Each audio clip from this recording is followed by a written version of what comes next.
Am I the AITA for exposing a classmate's secret of? Did I go too far? I'm a 25-year-old guy. There's a classmate of mine who presents himself as a very devout evangelical Christian and constantly acts morally superior.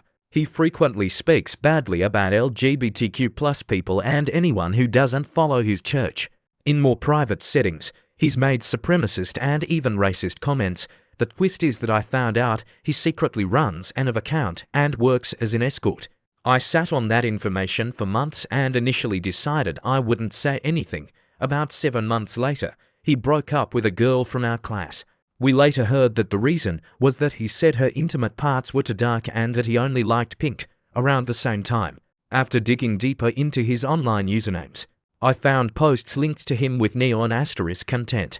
Some of those posts included rants expressing a supposed desire to physically harm certain minorities at our college and even at his church. The final straw for me was a post where he said he had a F***sh about intentionally spreading STDs to dark-skinned people. At that point, I was disgusted and decided to expose everything. Anonymously, I sent letters, emails, and printed dossiers detailing his online activity, including links to his public 18 profiles which, ironically, contained explicit gay content without protection. I sent this material to his family, members of his church, and close friends. I didn't send anything directly to people at our college to avoid suspicion, but the gossip eventually spread there too, apparently. Someone filed a police report against him. He was expelled from his church, along with other prominent members. Ironically, it also came out that some of the people appearing in his and Twitter content were pastors and other supposedly puritanical church staff. Sometimes I feel guilty about what I did. Was I the AITA? Did I go too far? For context, before doing anything, I consulted lawyers to make sure I wasn't committing a crime. I only shared information that was already publicly available online. There were no threats or blackmail involved. Edit. People assuming this is fake because of my username are mistaken. If you search it, you won't find anything, and my profile doesn't promote anything. I did have an account during the pandemic to help pay for college and support my family, but it's been closed for a long time. My audience was mostly European, and I deliberately avoided promoting it in Brazil to prevent exposure, and yes, that experience is partly what made it easier for me to find his account's content creators in that space often promote each other. Am I the AITA for making my dad cry? I'm a 25-year-old man, and my father 50M has been what I'd call a functionally absent parent since I was about 8 years old. He always paid child support on time and helped with school materials, courses, and basic financial responsibilities. But emotionally, he just wasn't there. Because of that, I never really saw him as a father figure.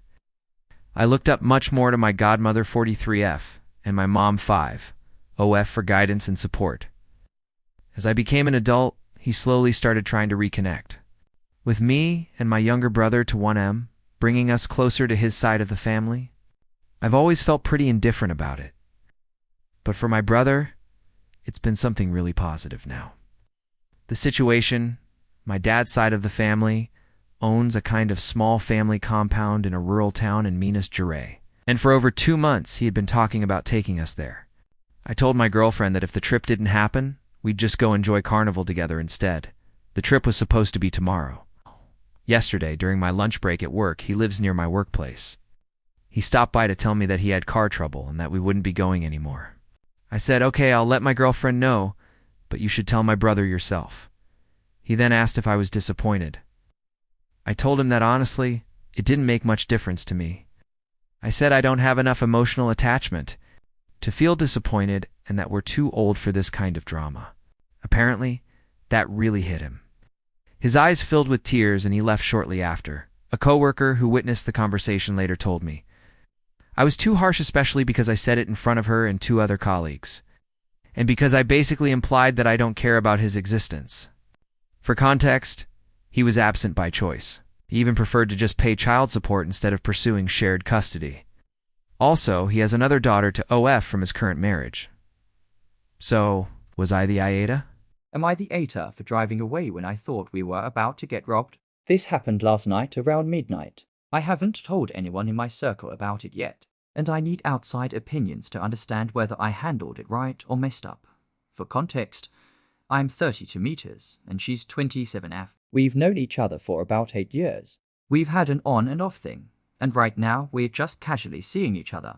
We don't even live in the same city anymore. Sometimes she comes here to visit relatives and we hang out, but nothing serious. Last night, I was driving her home when she asked me to stop at a 24-hour market to grab a few things. I parked across the avenue. There's a divider in the middle. She got out and went inside. I have a habit of constantly checking all my mirrors when I park because about 10 years ago, I was kidnapped in a situation involving a parked car. So I'm always alert while she was inside. I noticed in the rearview mirror that a guy who looked suspicious approached and stopped right behind my car, leaning against a wall. My window was slightly open, so he probably realized someone was inside. I immediately felt something was off. I started the car and sent her a voice message saying I was going to drive around the block and pick her up in front of the market entrance, and that she shouldn't come outside yet. The whole loop around the block would take maybe 30 seconds.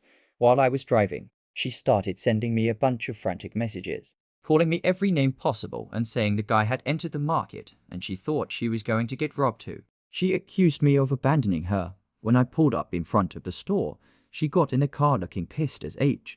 And we didn't say a single word to each other until I dropped her off at home.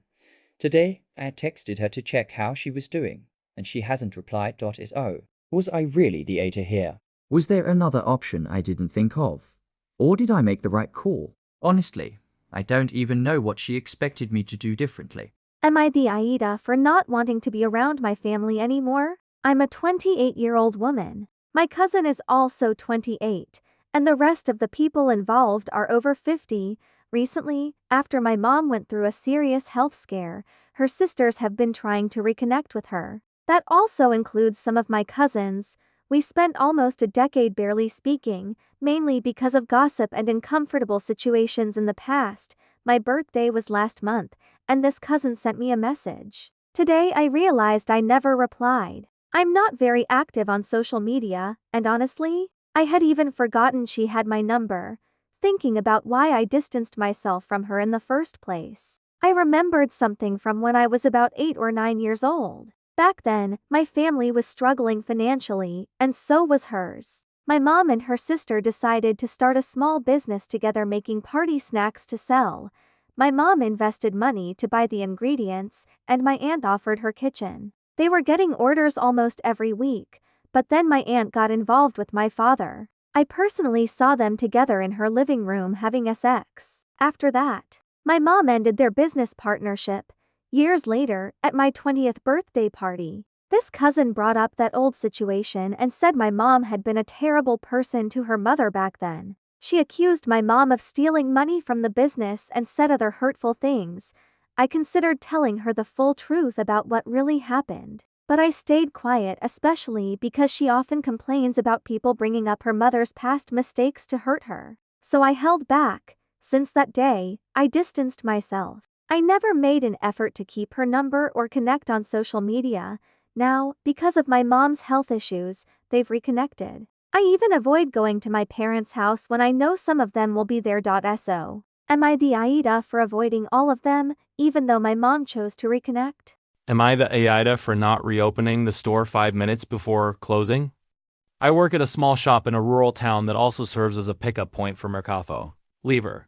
I basically open and close the store by myself, which means I'm responsible for closing the register, putting signs away, turning off the lights, and locking everything up. The owner has already told me that it's fine to start closing about 5 minutes before the official closing time, 6 p.m., since the whole closing process takes a few minutes anyway. This week, 3 situations happened in a row. Day 1, I had already closed everything and was literally walking out when a woman showed up saying she was from another city and really needed her package. She was polite and apologized, so I reopened the store and handed it to her. Day 2, a couple arrived right at closing time and wanted to buy something after I had already closed the register. I had to write it down manually and enter it into the system the next day. Day 3, about 5 minutes before 6 p.m. I had already finished closing, locked the gate, and turned off the lights when a man arrived to pick up a package. This time I didn't reopen. The next day he complained, saying there were still 5 minutes left and that he even had time to go to the lottery shop afterward. Important detail: the Mercado Libre system was technically still online, but the physical store was fully closed. I get off work at 6 p.m. and by 7 p.m. I need to clock in at college. Those minutes genuinely matter to me, and honestly, I prioritize my education. Still, I couldn't shake the feeling that it's always the employee who's expected to just stay 5 more minutes. So, am I the AITA for not reopening? Am I the AITA for not standing up for my autistic friend? I'm a 24-year-old man, recently graduated from film school, and I'm autistic level 1 support needs. There's a situation from college that still weighs on me, and I'd like some outside perspective. A few years ago, a classmate from my semester who is also autistic, 23, non-binary, had a few meltdowns during class. After that, many people didn't want them on film sets anymore, even though they had previously done very well as an art assistant. I clearly remember someone saying, "I don't want them on set." The irony is that the reason for those meltdowns was exactly the fear of not being competent and being stigmatized. Instead of actually supporting them, the most people did was assign them to draw storyboards for shots that had already been tested. In other words, tasks that didn't really matter or allow for meaningful contribution. The exclusion extended beyond academic projects. Socially, it was similar. I was often one of the only people who tried to include them. I'd go to projects, parties, and gatherings, and they were almost never there. And honestly, they're one of the sweetest and kindest people I've ever met. Eventually, they dropped out and stopped coming to campus altogether. Sometimes they post on their Instagram close friends saying they feel lonely, asking if anyone wants to talk or hang out. A few months ago, they told me they had a serious meltdown at work. Their experience reminds me a lot of what I went through as a teenager.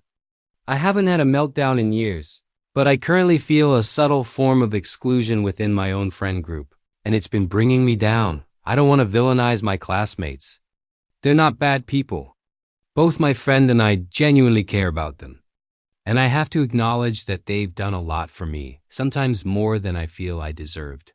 But at the same time, their understanding of inclusion is very limited. Including neurodivergent people is more than just allowing them to occupy the same space. It requires actively making sure they feel welcomed, adapting environments, and sometimes even changing social dynamics. Because when inclusion isn't real, many of us end up masking our traits just to survive socially. That's exhausting.